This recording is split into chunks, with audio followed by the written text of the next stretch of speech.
Di Indonesia, khususnya Pulau Jawa, pasti sudah tidak asing lagi dan bahkan hidup berdampingan dengan legenda, mitos ataupun tahayul yang diwariskan dari nenek moyang zaman dahulu.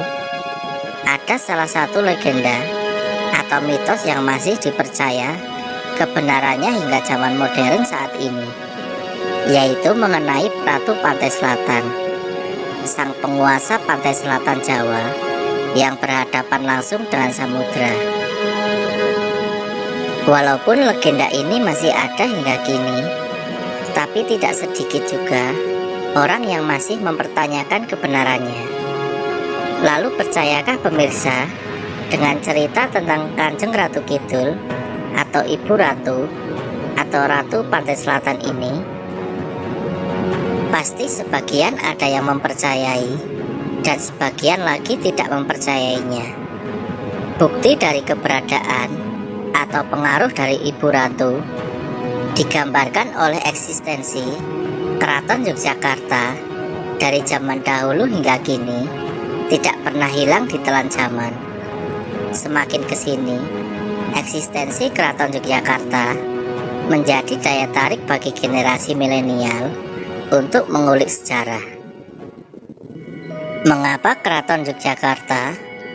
Seperti yang sudah pemirsa ketahui mengenai kisah percintaan penguasa Laut Selatan dengan Raja Kesultanan Mataram, yaitu Panembahan Senopati, yang membuat seluruh keturunan dari Panembahan Senopati ini tetap didampingi oleh penguasa pantai selatan ini. Tetapi tidak sampai di situ saja. Sudah sejak lama merebak isu pemimpin negeri ini juga didampingi oleh penguasa pantai selatan. Masih banyak lagi mitos atau cerita masyarakat mengenai Ratu Pantai Selatan ini. Salah satunya yang sudah sangat terkenal dan banyak orang yang dengan percaya dirinya menantang untuk melanggar pantangan yang sudah menjadi tradisi untuk tidak dilakukan. Larangannya adalah mengenakan pakaian berwarna hijau. Alasannya, menurut pandangan kami, hal ini sebagai salah satu bentuk menghargai dan menghormati Ibu Ratu yang mengemari warna hijau. Lalu apakah benar orang yang mengenakan pakaian warna hijau di sekitar pantai selatan, khususnya Parangtritis dan Parangkusumo, akan mendapat celaka dengan terseret ombak dan hilang?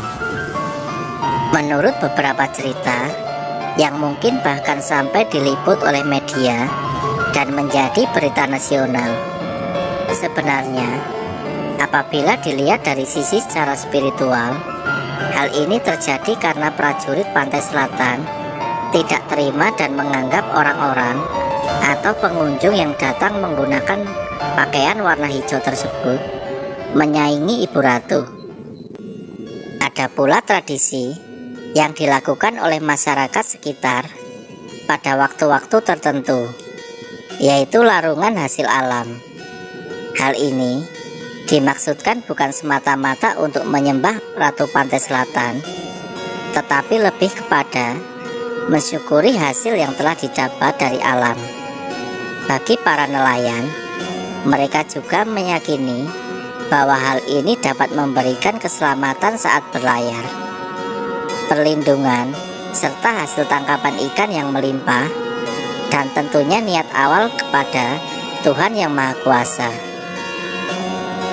Kembali ke pembahasan yang sudah kami singgung, bahwa dipercaya Ibu Ratu juga menjadi pendamping bagi pemimpin negara, termasuk pemimpin negara saat ini, yaitu Bapak Joko Widodo. Beberapa waktu lalu, kami mendapat pesan langsung dari Ibu Ratu mengenai kondisi negara ini ke depannya. Pesan yang isinya hampir sama, bahkan dengan Panembahan Senopati, yang sudah kami bahas di video sebelumnya. Manusia harus banyak menyadari bahwa kita harus bersatu untuk kedamaian dalam kehidupan. Semua keserakahan, kezoliman, kejahatan akan ditampakkan dan disingkirkan. Jangan pernah sia-siakan adat dan budaya, karena leluhur menjaga kalian agar kalian tetap selamat. Ajaran yang bertentangan dengan kemurnian Nusantara akan disingkirkan sesuai dengan perjanjian terdahulu. Agama tetap bertahan, tapi dengan tatanan Nusantara. Semua keserakahan akan ditampakkan dan dibalikkan karena karma secara cepat akan terjadi. Bisa diartikan bahwa kita sebagai warga negara Indonesia dengan berbagai agama, ragam budaya, adat dan suku harus bersatu menjadi Nusantara. Karena kerenggangan yang terjadi akibat dari sikap tidak toleran terhadap kepercayaan orang lain atau masyarakat lain, menjadikan celah masuknya keserakahan, kezaliman, dan kejahatan yang mengakibatkan perpecahan. Pesan singkat tersebut juga menjelaskan bahwa perjanjian masa lampau yang terjadi antara penguasa tanah Jawa, yaitu Sabdo Palon, dengan ulama dari tanah Persia, yaitu Syekh Subakir, akan mulai ditagih. Karena welas asih yang dimiliki oleh para leluhur ini, mereka tidak akan menimbulkan gejolak yang terlalu besar di tengah masyarakat. Mereka akan menunggu hukum alam bekerja, seperti pepatah, di mana bumi dipijak, di situ langit dijunjung. Sama halnya dengan agama atau kepercayaan yang datang ke Nusantara, seharusnya bisa menyesuaikan adat dan budaya di dalamnya. Hal yang nampak sepele, tapi tidak bisa disepelekan, karena berurusan dengan banyak kepala dan banyak pikiran yang berbeda.